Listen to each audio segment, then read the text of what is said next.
अस्सलाम वालेकुम नाज़रीन, सिंध टेलीविजन न्यूज़ जे तरफ़ां मां आहियां मुंहिंजो मेज़बान फ़याज़ नाइच। नाज़रीन, मुल्क जी मईशत जेका आहे उहा सभ खां अहम तरीन जेको आहे उहो फैक्टर हुजे थो।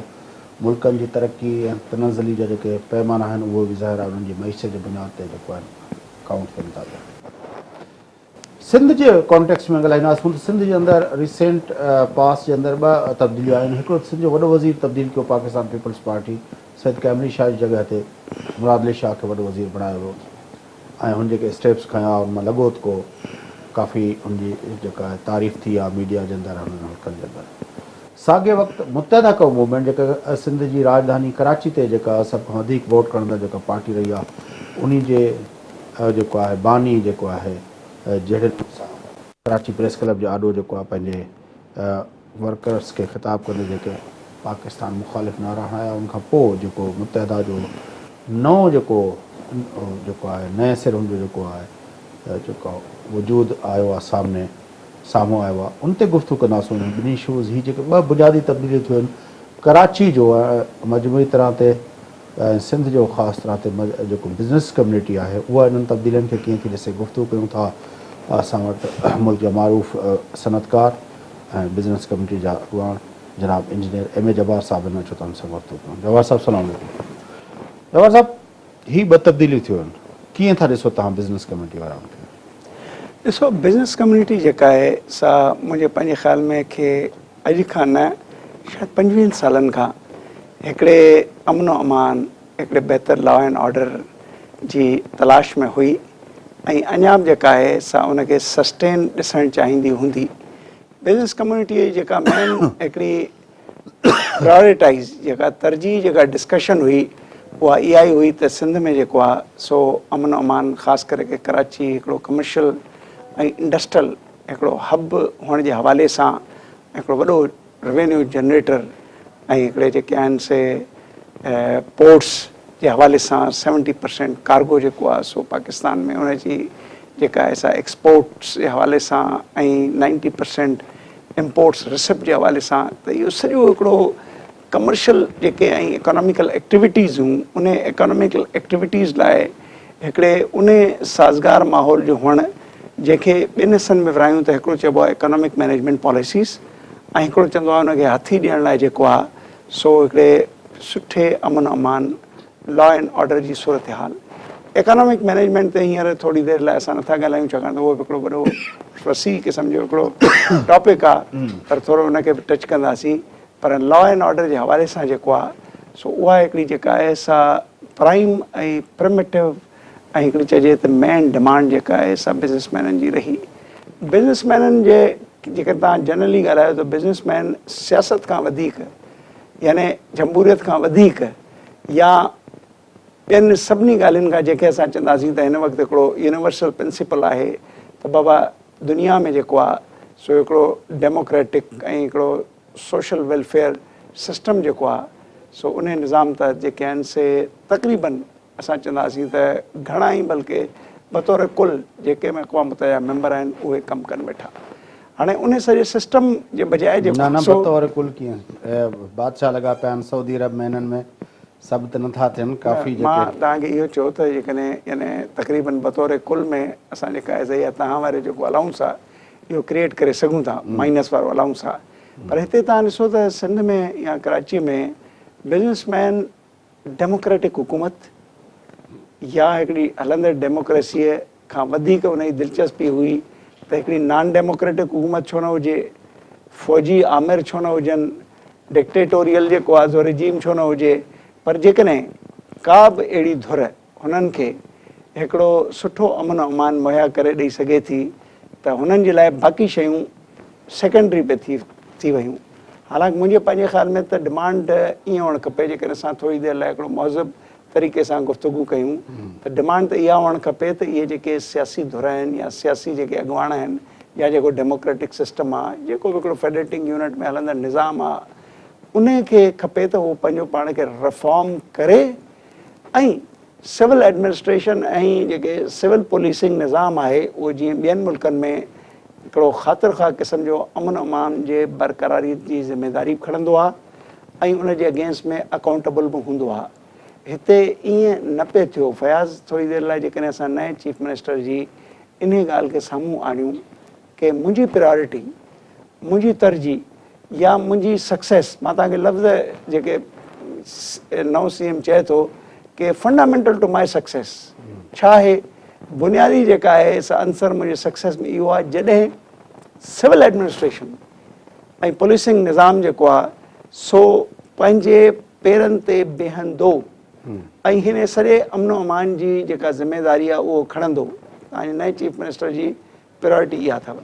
हाणे जेकॾहिं उहा हिन जी प्रायोरिटी आहे त उन पोयां बिज़नेसमैननि जी प्रायोरिटी बि साॻी हुई, पर बिज़नेसमैन उन प्रायोरिटी में इन हवाले सां सिविल एडमिनिस्ट्रेशन या पुलिसिंग निज़ाम जे ज़रिए कंहिं क़िस्म जे अमन अमान में का बि ख़ातिर ख़्वाह बहितरी उन न ॾिठी, बल्कि हिकिड़ो यानी स्केरी क़िस्म जो हिकिड़ो यानी सिस्टम हो जंहिंमें हर दुकान, हर जेको आहे सो एंटरप्राइज़, हर कमर्शियल ऑफिस, हर फैक्ट्री, हर हंध ते तव्हां ॾिसंदो त प्राइवेट सिक्योरिटीज़ जेके आहिनि उन जे रखण जे बावजूदि बि जेको आहे सो हिकिड़ो माहौल अहिड़ो ठहियलु हो जिते यानी बिज़नेसमैन पंहिंजे लाइफ, प्रॉपर्टी, एंटरप्रेन्योरशिप, एंटरप्राइज़िस, एसेट्स जेके उन वटि हुआ उनखे हो ग़ैर महफ़ूज़ सम्झे पियो। ऐं इन ग़ैर महफ़ूज़ हुअण जे करे जेका आहे सा जेका ख़ासि ॻाल्हि साम्हूं अचे थी उहा इहा आहे त इकोनॉमिक डेवलपमेंट जी जेका रफ़्तार आहे जंहिंजी घुर्ज इन करे हूंदी आहे त डेवलपिंग कंट्री जेको 2050 में वञी करे अरिड़हीं इकोनॉमीअ ते ईंदो, हिन वक़्तु 6हों पाकिस्तान आबादीअ जे हिसाब सां वॾे में वॾो मुल्क ऐं 44 नंबर ते इकोनॉमिक हिकिड़ी सघ ते बीठो आहे। दुनिया में असां 44 नंबर ते बीठा आहियूं ऐं 6हीं पॉपुलस नेशन आहियूं। जॾहिं असां 5 ऐं अञा अॻिते वधण जी कोशिशि कंदासीं त 2050 में यानी हिन वक़्तु जेके अॻु कथियूं तव्हांजा कनि वेठा फेडरल हुकूमत जे हवाले सां, इवन प्रोविंशियल सभु इहे ॻाल्हियूं तव्हां आम ॿुधो था त 2050 में असां अरिड़हीं ते आहियां। अॼु ताज़ो डार साहब इहा ॻाल्हि जेका आहे सा कल्ह कई आहे। हाणे वापसि तव्हां जेको पुछो त आख़िर बिज़नेसमैन कीअं सोचे वेठो, कीअं इन्हनि ॻाल्हियुनि खे ॾिसे वेठो, त मुंहिंजे पंहिंजे ख़्याल में मां तव्हांखे तमामु हिकिड़े सवलनि लफ़्ज़नि में चवंदुसि त it may be A anti democratic approach, पर बिज़नेसमैन जेको आहे सो डेमोक्रेटिक सिस्टम में हिन लॉ एंड ऑर्डर जे बहालियत या इनखे ठीकु थींदे न वेठा ॾिसनि ऐं उहे जेके आहिनि से हे जेके रिसेंट हिकिड़ियूं एग्रेसिव मूवमेंट्स थियूं आहिनि रेंजर्स जे पारां, या थोरी देरि लाइ असां चऊं त इन जी पुठवाणी या जेके चइजे त हिकिड़ी सपोर्टिव जेका एंगल आहे उहा त चीफ ऑफ आर्मी स्टाफ जे तरफ़ां पई थी अचे। हिकिड़ो माइंड सेट आहे इनखे ठीकु करण जो, त इनखे बिज़नेसमैन तमामु सुठो पिया था सम्झनि में। बिज़नेसमैननि जे नज़रनि में ही सभु ठीकु पियो थो थिए। हिकिड़ी ॻाल्हि आहे तव्हां असां पाण में ठहूं त मुशरफ जो दौरु हुयो, इहो साॻियो कराची हो, इहा टारगेट किलिंग हुई, इहे 12 मई जा वाक़िया हुया, 9 अप्रैल जा वाक़िया हुया। मतिलबु इहो कीअं बिज़नेस कम्यूनिटी सम्झे थी त जेको आहे नॉन सिविलियन रूल्स जेके आहिनि उहे हुननि खे तहफ़ुज़ ॾियनि था। पाण में ठाहूं अॼु जेको सॼो जेको डिबेट ऐं डिस्कशन हले थो पियो, मुस्तफ़ा कमाल खां वेंदे जेको आहे फारूक सत्तार ताईं जेको चवनि था त भई हाणे राह जो एजेंट थी वियो अल्ताफ़ हुसैन, ऐं जेको आहे धमाका थो कराए ऐं जेको टारगेट किलिंग जेका थी आहे उनजे ऐं पंहिंजो तव्हांजा केतिरा ई माण्हू पकड़िया आहिनि जेके चवनि था त असांखे 90 ते हिदायतूं मिलंदियूं, फलाणे खे क़तल करे छॾियो। तव्हांजो MD जेको के इलेक्ट्रिक जो जेको हूंदो हुयो पंहिंजो जेको जंहिंजो क़तल हुयो जेको शाहिद हामिद जे जेको क़तल केस जो जेको आहे पंहिंजो उहो हुनखे सज़ा मिली मिर्ज़ा खे। इहे सभई ॻाल्हियूं कंहिंखां लिकल आहे त 80 जे ॾहाके में इन साॻी MQM खे मुहाजिर क़ौमी मूवमेंट जे नाले में ज़ियाउल हक़ जेको आहे उनजी नर्चरिंग कई ऐं वरी उन खे सभ खां वधीक ताक़तवर जेको बणायो उहो अची परवेज़ मुशरफ बणायो। त कराची जा शहरी, कराची जो बिज़नेसमैन इहो छो नथो सम्झे त कराची जे मथां जेको कराची शहर हुयो उन जे मथां जेका इहा टारगेट किलिंग जी, इहा लॉ एंड ऑर्डर जे नाले में, इहा जेका आहिनि बते खोरियुनि जे नाले में, इहा जेको आहिनि पंहिंजो बोरी बंदलाशन जे सिलसिले में, इहो जेको आहे हड़तालुनि जे नाले में, इहो बाहि ॾे साड़नि जे नाले में, बल्दिया साने जो तव्हांखे विसरी वियो आहे बिज़नेस कम्यूनिटी खे त भत्ता न ॾियण ते जेको आहे फलाणनि जेको आहे उनजी JIT तव्हांजे साम्हूं न पई आहे।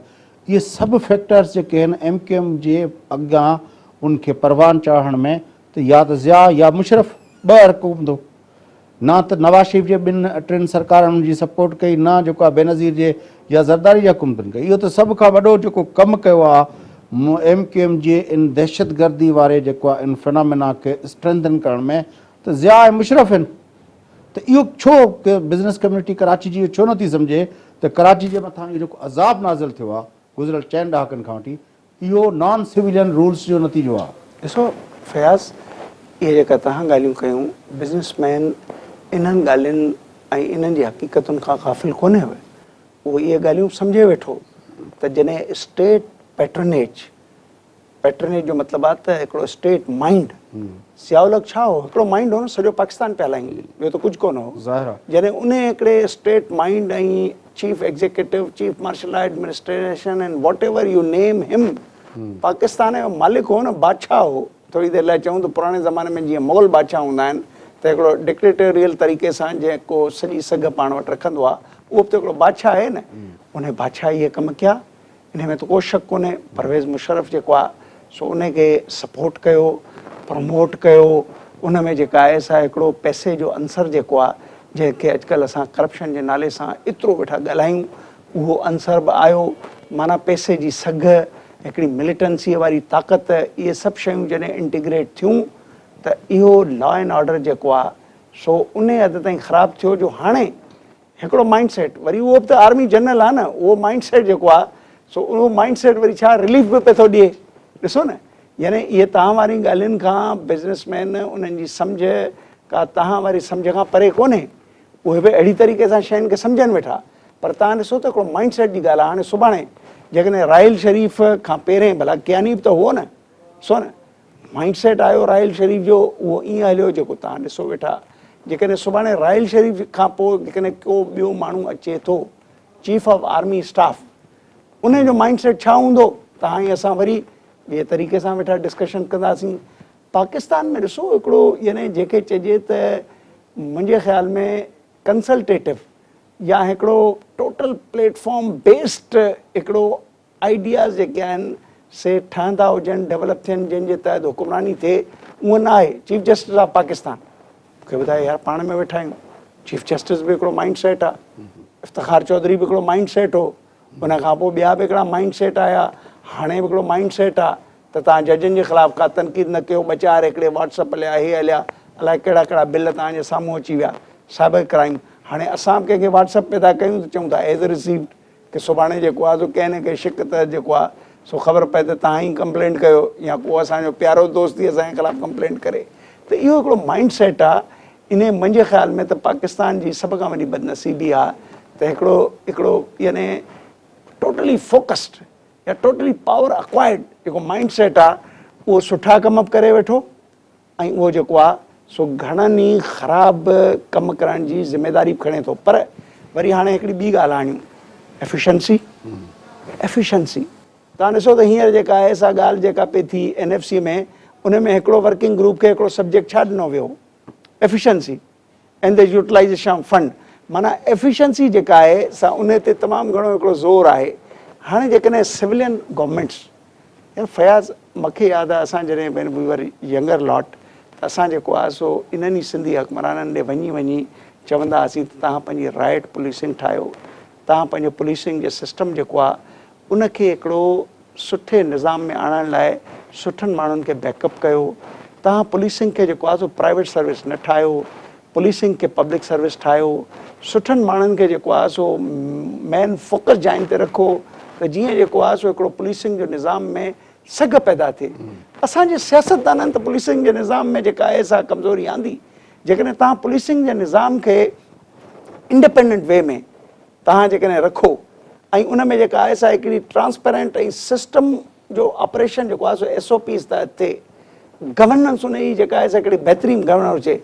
फयाज़ तव्हां यकीन कयो त लॉ एंड ऑर्डर जे हवाले सां को बि PPO जेके प्रोविंशियल पुलिस ऑफिसर चऊं, सिंध में IG था अचनि, ॿियनि हंधि PPO आहे, उहो इवन चीफ मिनिस्टर जे कंहिं बि गैर क़ानूनी हुकुम जे साम्हूं सभ खां वॾी जेका आहे डिफेंस लाइन पाण ठाहींदो।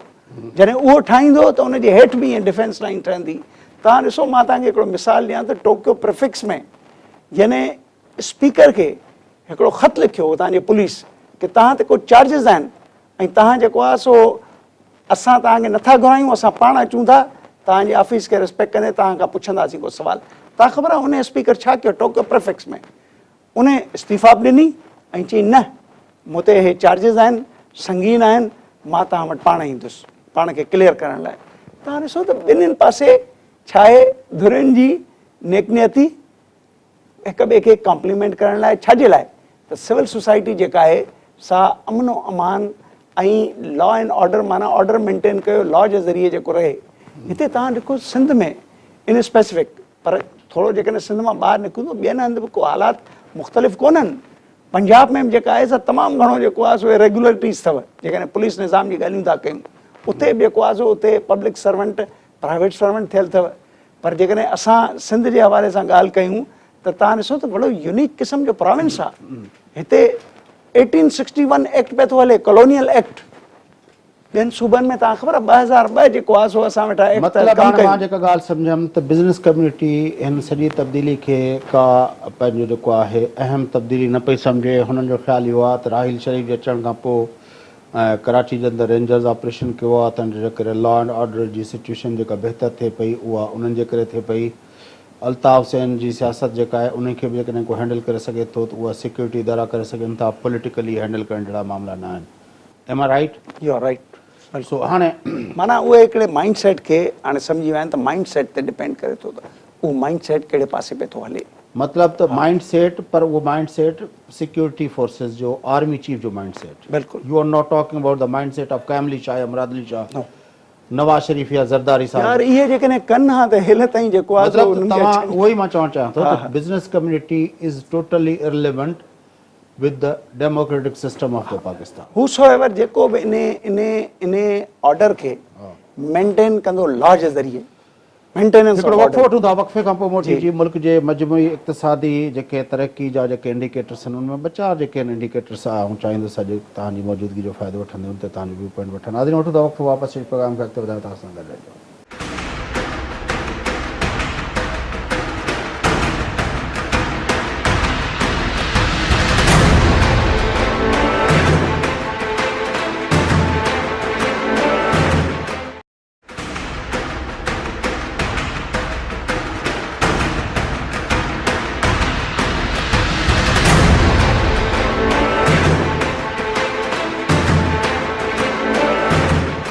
वेलकम बैक नाज़रीन। प्रोग्राम जे सिलसिले खे अॻिते वधायूं, गुफ़्तगू कयूं था मुल्क जे मईशत जे मंज़रनामे ते।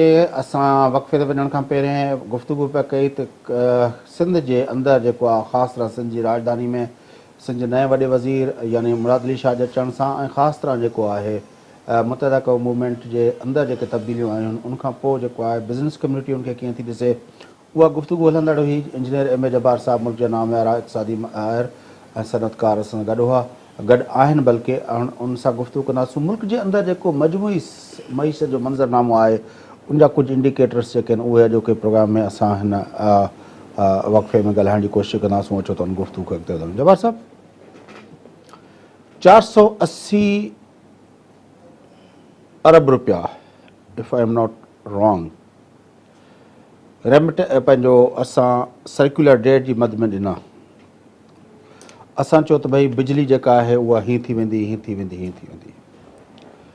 हाणे उन वक़्तु जेको आहे चयो पियो वियो त सर्कुलर डेट इन जे करे वधी वियो आहे जो तेल जूं क़ीमतूं जेको आसमान ते पियूं उथियूं हुयूं, 100 खां मथे बैरल जेको आहे मिलियो पिए, $100 खां मथे जेको आहे बैरल जी क़ीमत हुई। हाणे नवाज़ शरीफ़ साहब जॾहिं खां आयो आहे तॾहिं खां उहा बैरल जी क़ीमत बि अची 30-35 ते बीठी आहे मुंहिंजे ख़्याल में डॉलर ते, ऐं पोइ बि सर्कुलर डेट जेको आहे उहो $300 अरब खां मथे चढ़ी वियो आहे।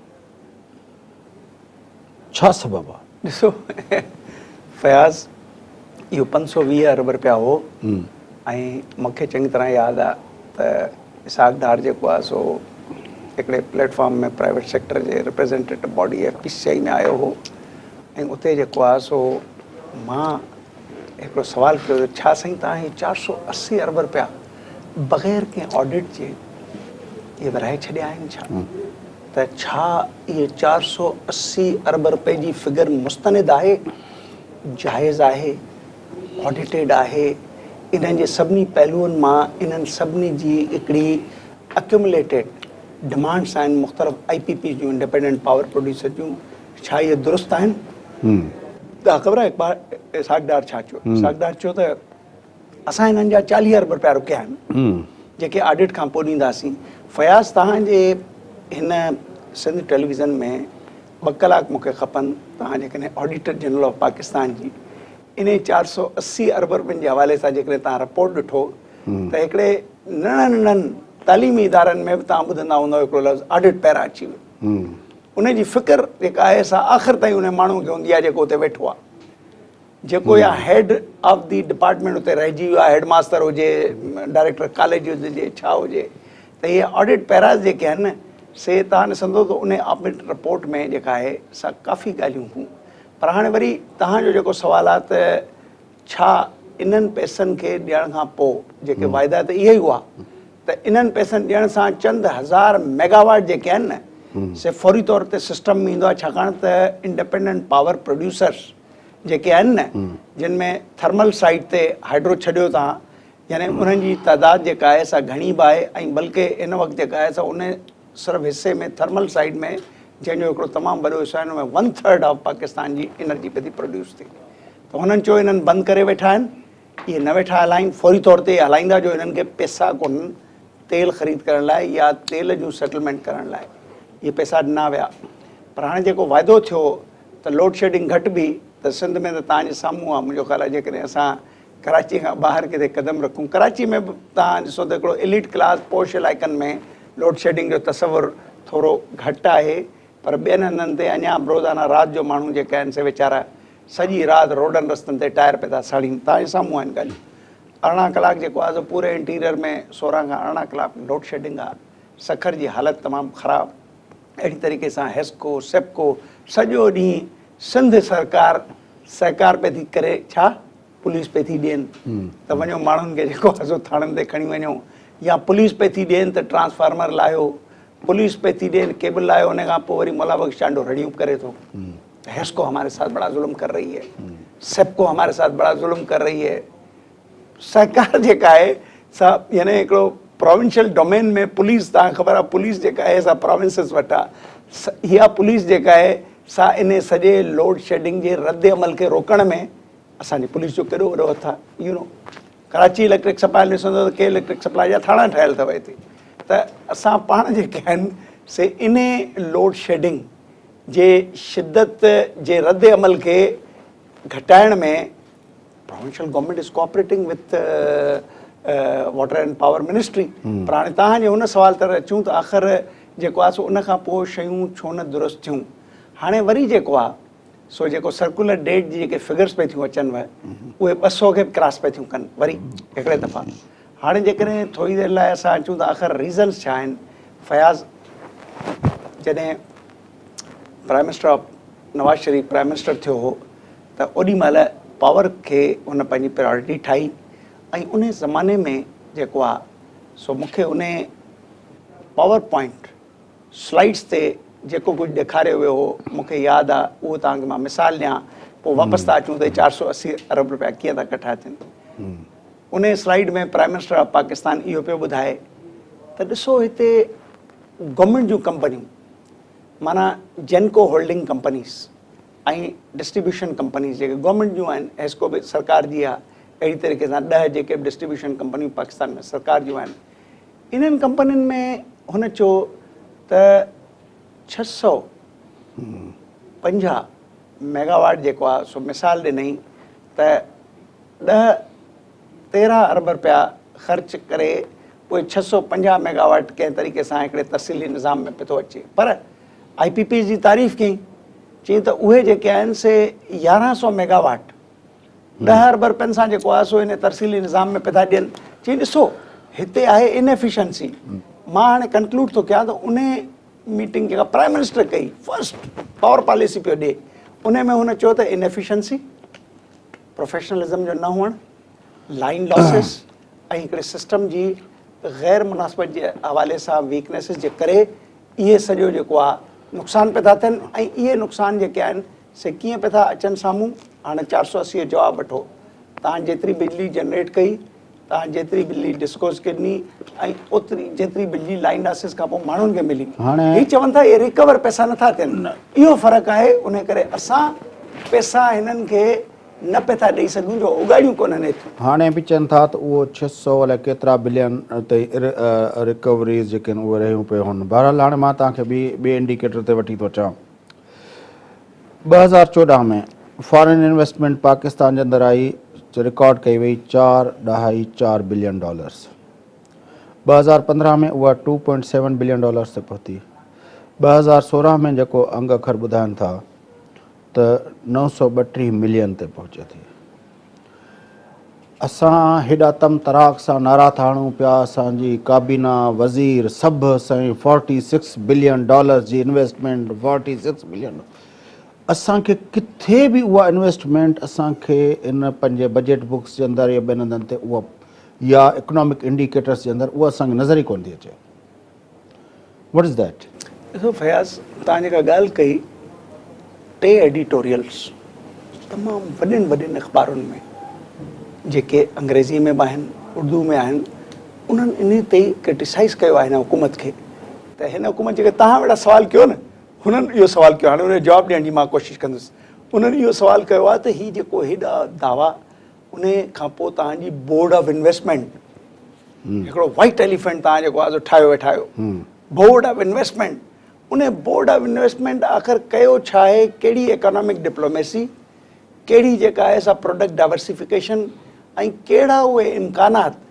माण्हुनि खे जेको आहे सो ॿाहिरनि माण्हुनि खे ॾेखारिया विया आहिनि जिन जे करे हू अट्रैक्ट थियनि ऐं छा कनि पैसा आणी ॾिसो न FDI जेका आहे सा जीअं तव्हांजे हिमालया खां मथे सिंधु अचे वेठी हेल ताईं FDI ईअं ईंदी अथव जिते हुनखे जॻह मिलंदी आहे FDI ईअं ईंदी आहे हाणे हिते जेका आहे सा उनखे जेकॾहिं जॻह का न वेठी मिले त उन जा नेचुरल रीज़न्स ऐं उन जा हिकिड़ा इकोनॉमिक रीज़न्स ऐं उन जा हिकिड़ा लॉ एंड ऑर्डर हवाले सां रीज़न्स जेके आहिनि से उन्हनि सभिनी जो मजमूई तौर ते जेकॾहिं काथो लॻायो वञे मां तव्हांखे हिकिड़ो पर जवाहर साहिबु जेका असां $46 बिलियन जी इन्वेस्टमेंट जेका चाइना खां एक्सपेक्ट कयूं था उनजो $36 अरब ताईं जो जेको इन्वेस्टमेंट आहे उहा त पावर सेक्टर्स में आहे उहा किथे आहे मिसाल तौरु मां त नथो ॾिसां त को पावर चयो हवाले सां चवंदा थर बि उनजो हिसो आहे अब थर में थिए छा पियो कुझु ई कोन थो थिए न अञा उते पाणी पहुतो आहे न उते ट्रांसमिशन लाइन जेकॾहिं को उते तव्हां माउथ ऑफ द जेको टनल जेकॾहिं तव्हां को हणंदव पंहिंजो पावर हाउस त उतां बिजली वठी अचण लाइ तव्हांखे पावर ट्रांसमिशन लाइन खपे उनजी का PC1 बि अञा ताईं मंज़र आम त न आई आहे त का उनजी PC1 बि ठही आहे हलो भला जेकॾहिं तव्हां उहो कोयलो कढी ॿियनि हंधनि ते खणी ईंदव त उनजे लाइ तव्हांखे घटि में घटि हिकिड़ो हल्को फुल्को रेलवे ट्रैक खपे उहो बि तव्हां जेका PC1 उनजी बि नज़र न आई आहे त पोइ इहो बिजली ठहंदी कीअं इहा वेंदी केॾांहुं ऐं उहा ॿरंदी काथे ॾिसो हाणे मां तव्हांखे हिकिड़ी मिसाल ॾियां तव्हां जॾहिं बिजली जी ॻाल्हि कई 36 अरब चवनि था त चाइना जूं कंपनियूं इन्वेस्ट कंदियूं तव्हांजे पावर सेक्टर में इहो 45 अरब मां हाणे तव्हां थोरो हिकिड़ो प्लानिंग साइड ते अचो का बि शइ जॾहिं प्लान कई वेंदी आहे त उनखे प्लानिंग तहत ई तरक़ी कराई वेंदी आहे प्राइम मिनिस्टर तव्हांजे जेको आहे सो ॻाल्हि कई त 2016 शुरू में 2016 जूं ॻाल्हियूं कयूं वरी चयूं 17 हाणे आस्ते तव्हां ॿुधंदो 18 थींदा था वञनि त तव्हांजे प्लानिंग वज़ीर इहो चयो त भई असां जेकॾहिं 4000 5000 मेगावाट वधायूं बि त असांजो तरसीली निज़ाम ट्रांसमिशन एंड डिस्ट्रीब्यूशन में त जॻह ई कोन्हे माना पहिरें इहा ट्रांसमिशन एंड डिस्ट्रीब्यूशन खे ठीकु कयो पोइ इहो अचे ख्वाजा आसिफ़ उहो केरु कंदो पार्लियामेंट माना केरु कंदो गवर्नमेंट उहो करे न खे तव्हां वोट न उहे कंदी न ॿियो मां उहा केरु चवंदो वज़ीर साहिब खे को चए त तूं 3 सालनि खां वठी छा थो करे पियो असांखे ख़बरूं थो ॿुधाए त तव्हांजी बिलविड गवर्नमेंट जंहिंखे तव्हां ई असां वोट ॾिना हाणे जेकॾहिं वापसि अचूं त हक़ीक़त में असां त शिकार थिया आहियूं पंहिंजे सिलेक्शन जा असांजी जेका सिलेक्शन आहे इहा ई आहे न मतिलबु ठीकु आहे वी मस्ट सफ़र बिकॉज ऑफ अवर सिलेक्शन मां ॾिसो डॉक्टर शाहिद सिद्दीकी असांजो दोस्त आहे उहो आख़िर में अची चवंदो आहे मां चवंदो आहियां असां वेठा क्रिटिसाइज़ कयूं उहो चवंदो आहे पहिरें क्रिटिसाइज़ पाण खे कयूं जो असांजी सिलेक्शन आई आहे ॾिसो न तव्हांजी असांजी इहा ई सिलेक्शन आहे न हाणे वापसि मां उन ते अचां त प्लानिंग जे वज़ीर इहा ॻाल्हि कई एडिटोरियल ख्वाजा आसिफ़ तव्हांखे ख़बर आहे छा ॻाल्हि कई वाटर एंड पावर जो मिनिस्टर आहे न त 2018 ताईं जेकॾहिं असां कंहिं तरीक़े ते पहुची वियासीं पोइ बि असां वटि 6000 मेगावाट वरी घटिजंदी। सवाल थियो त भई छो? चई आख़िर ग्रोथ बि त हिकिड़ी शइ आहे न। यानी 2018 टारगेट। हाणे तव्हां जेका ॻाल्हि कई सीपैक जी, पावर स्टेशन जी, जेके 34 बिलियन इन्वेस्टमेंट जे अंदरि मूंखे नथो नज़र अचे त ही जेको हा ठीकु आहे 45 अरब डॉलर जी जेका चवनि था उनजो को असांखे को फिगर को हे पाण ई क्लेम कंदा हुजनि। Are 100% right. हाणे मां तव्हांखे ॿुधायां, तव्हां हिकिड़ी इन ॻाल्हि खे टच कयो आहे जेको मुंहिंजो सब्जेक्ट इंट्रस्ट आहे, सीपैक। 34 बिलियन डॉलर्स जा पावर प्रोजेक्ट्स। तव्हां ख़बर आहे पंजाब जे चीफ मिनिस्टर छा चयो आहे? सिंध खे सभ खां वधीक हिसो असां ॾिनो आहे। 11 बिलियन डॉलर्स जा पावर प्रोजेक्ट सिंध में अथव, 6.5 असां वटि अथव। सिंध खे त सभ खां वधीक हिसो मिलियो आहे। हाणे सवाल थो पैदा थिए त तव्हां ऐं असां तलाश कयूं इन ॻाल्हि जी त इहे 11 बिलियन डॉलर्स। मूं वटि हिकिड़ो एस्टिमेटेड अथव सॼा इहे टेबल्स, पर इहे जेको आहे सो छा सिंध गवर्नमेंट पंहिंजे वेबसाइट ते किथे का अहिड़े क़िस्म जी शइ विधी आहे त हीअ 11 बिलियन डॉलर जी डिस्बर्समेंट किथे शुरू थी आहे ऐं कीअं थींदी, टाइम फ्रेमवर्क में कीअं ईंदी, ऐं इहा जेका तव्हां इन्वेस्टमेंट जी घटिजाई ते ॻाल्हियूं था कयो इन फिगर खे कीअं वाधारो ईंदो। यार फयाज़, मां तव्हांखे हाणे सिंध जे बारे में थो ॿुधायां। सिंध में जेको आहे सो तव्हांजा विंड्स जा सीपैक रिलेटेड उतां जे पब्लिक कंपनियुनि या प्राइवेट कंपनियुनि जेके मुआहिदा कया आहिनि उन्हनि मुआवजनि जे हवाले सां तव्हां वटि 350 मेगावाट्स विंड पावर अथव सीपैक में।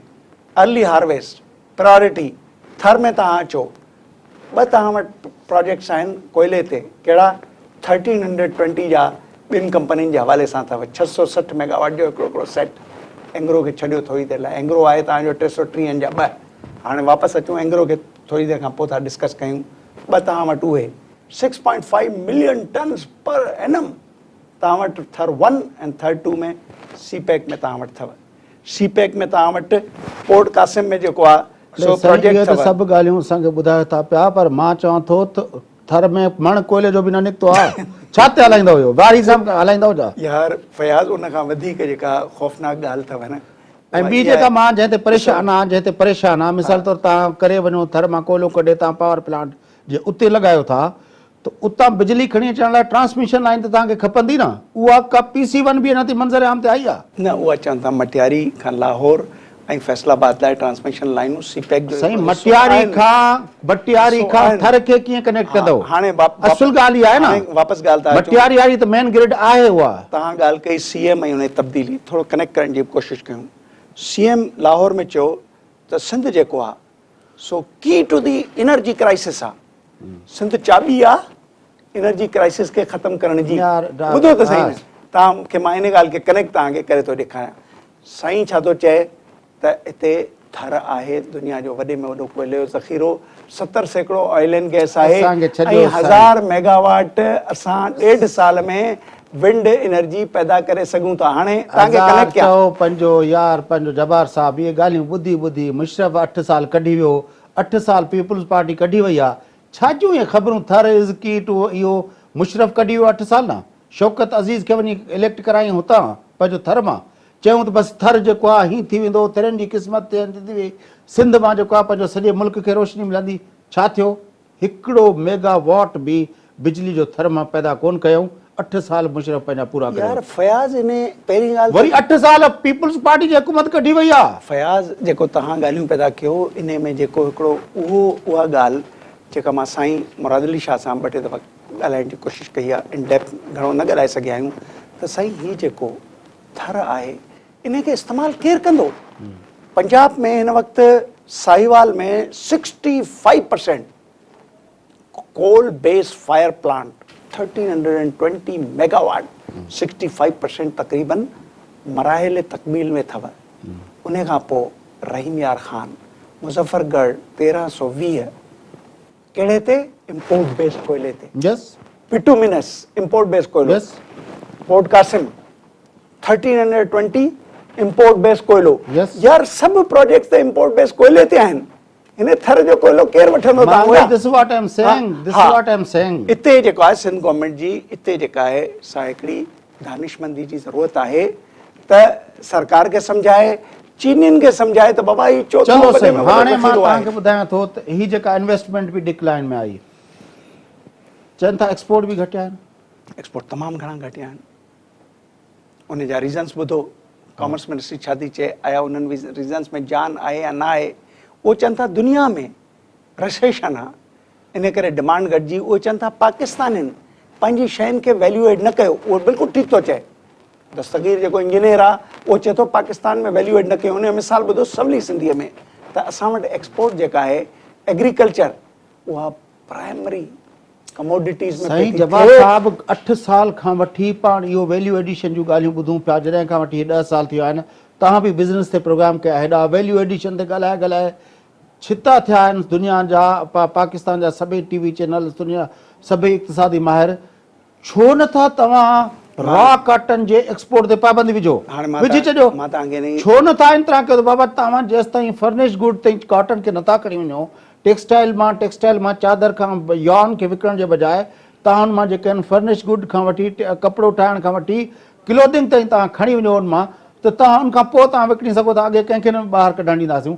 कयो उहे रूल्स न, छो तव्हां हुननि खे सस्तो जेको आहे हुनखे कचो फसल जेको आहे विकिणण में इजाज़त ॾियो था, त ज़ाहिर आहे तव्हांजो उहो नथो थिए। वैल्यू एडिशन कीअं थींदी? ॾिसो इहे शयूं स्टेट पॉलिसी इंटरवेंशन्स, यस, जंहिंमें चइबो आहे मॉनिटरी एंड फिस्कल। प्रोग्राम जो वक़्तु पूरो थिए थो, रेमिटेंसिस घटिजनि था। डॉक्टर जवाहर साहब, सऊदी अरब में चवनि था त मिडिल ईस्ट जे अंदरि बहरान आयो आहे, उनजे करे बि असांजा घटिया आहिनि। ब्रेक्ज़िट जे करे जेको आहे यूरोपीय यूनियन जे अंदरि जेको आहे जेको इहो थियो आहे, त असांजे यूरोप में जेके पाकिस्तान रहनि था उन्हनि जो उते वॾो असरु थियो आहे। जितां कितां ख़ुदि जेको आहे असांखे जेको रेमिटेंसिस जो जेको आहे 1-2 महीननि जे अंदरि जेको आहे इंतिहाई ख़ौफ़नाक शक्ल साम्हूं अची वई आहे। त हीउ जेको असांजो मुल्क जी त वॾे में वॾो जेको आहे कैरी लूगर बिल खां त वॾा पैसा असांखे रेमिटेंसिस जी सूरत में मिलंदा रहिया आहिनि। ॾिसो फयाज़, हिन वक़्तु वाक़ई इन में लाथ आहे। उनजो ख़बर आहे तव्हांखे असरु छा थियणो आहे। तव्हांजो फॉरेन एक्सचेंज रिज़र्व हिकिड़ो इन जे करे थोरो डिप्लीशन में ईंदा, प्रेशर में ईंदा। ऐं ॿियो $5.1 बिलियन जी तव्हांजे अॻिले साल जेको आहे सो लाइबिलिटी आहे, जेके तव्हांखे डिस्चार्ज करिणो आहे। $73 अरब जा असां मक़रूज़ आहियूं ऐं लाइबिलिटीज़ खयो वेठा आहियूं। $73 अरब जो त आहे ॿाहिरियों कर्ज़ो। $8 बिलियन सिर्फ़ु हिकिड़े साल में वरितो अथऊं, 15-16 में असां। This is what I am saying कि जेको फिस्कल रिस्पॉन्सिबिलिटी जेको हुयो त 60% खां तव्हां जेको आहे एक्सीड न कंदो, हीअ त हाणे उन सॼे खे तबाह करे उनखे हे एक्सीड करे चुको आहे। सिर्फ़ु जेका ॻाल्हि आहे त तव्हां ॾिसो त हिकिड़ी इकोनॉमिक मैनेजमेंट जे हवाले सां असां जेको आहे जा असांजा पॉलिटिशियन्स हाणे रेमिटेंसिस घटिजनि पिया, एक्सपोर्ट घटिजे पियो, असांजो जेको सर्कुलर रेट वधी वियो आहे, बिजली असां वटि पैदा कोन पई थिए, असां वटि फॉरेन इन्वेस्टमेंट घटिजी वई आहे। उनखां अलावा जेको आहे इहो आयो त असांजा एक्सपोर्ट्स बि घटिजी विया आहिनि। इहा आहे मईशत जी सूरत आहे। ॾिसो हिकिड़ो का चङाई जी ख़बर बि आहे प्रोग्राम पर निकिरण खां पहिरियों? ॾिसो हिकिड़ी चङाई जी का ख़बर आहे त ॿुधायो। हिन वक़्तु हाल असां रुगो हाल जे अंग अखरनि खे वेठा सारायूं, ठीकु आहे न? सारायूं न ऑन सरफेस चवंदा आहिनि हिकिड़े मैक्रो इकोनॉमिक इंडिकेशन्स, हा, पर जेको मीडियम टर्म में थियण वारो आहे उहो तमामु ख़राबु थियण वारो आहे। अञा वधीक ख़ौफ़नाक आहे। लॉन्ग टर्म में उन खां वधीक ख़राबु थियण वारो। तव्हांजी वॾी महिरबानी, तव्हां असांखे जॉइन कयो। नाज़रीन, गुफ़्तगू तव्हां ॿुधी इंजीनियर M.A. जब्बार साहब सां गॾु हुआ। मुल्क जी मईशत जे हवाले सां असां गुफ़्तगू कईसूं ऐं इंतिहाई ख़राबु सूरत हाल आहे त मुल्क जे अंदरि इन्वेस्टमेंट बि जेका आहे उहा घटिजे पई ऐं CPEC जे हवाले सां जेके ख़बरूं अचनि पियूं इहे अञा ताईं ख़बरुनि जी सूरत में आहिनि ऐं इन्वेस्टमेंट अञा ताईं कम अज़ कम सिंध जे अंदरि त उहा पहुती कान्हे का।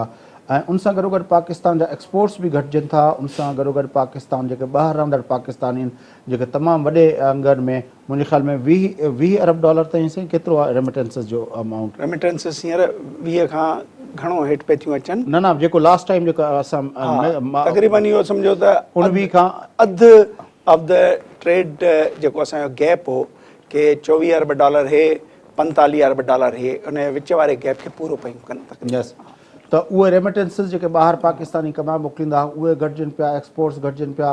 ख़राबु सूरत हाल आहे पाकिस्तान जे अंदरि। बिजली पैदा न पई थिए। सर्कुलर डेट जे मद में जेके असां $500 अरब ॾिना हुया, $480 अरब, उहो सर्कुलर डेट वरी जेको आहे पंहिंजो कर खणी बीह रहियो आहे ऐं असां अॻिते वञण जे बजाए पोइ हिते वञूं पिया। नवाज़ शरीफ़ जी हुकूमत जेके वाइदा कया हुया त मुल्क जी मईशत असांजी पहिरीं तरजीह आहे, मुल्क जी मईशत असांजी ॿी तरजीह आहे, मुल्क जी मईशत असांजी टीं तरजीह आहे, पर हेल ताईं जेका उन्हनि जी 3.5 सालनि जी कारकर्दगी आहे मुल्क जी मईशत में का बि बहितरी नज़र कान पई अचे। प्रोग्राम जो वक़्तु पूरो थिए थो। पंहिंजो मेज़बान फयाज़ नश खे इजाज़त सदाईंदा।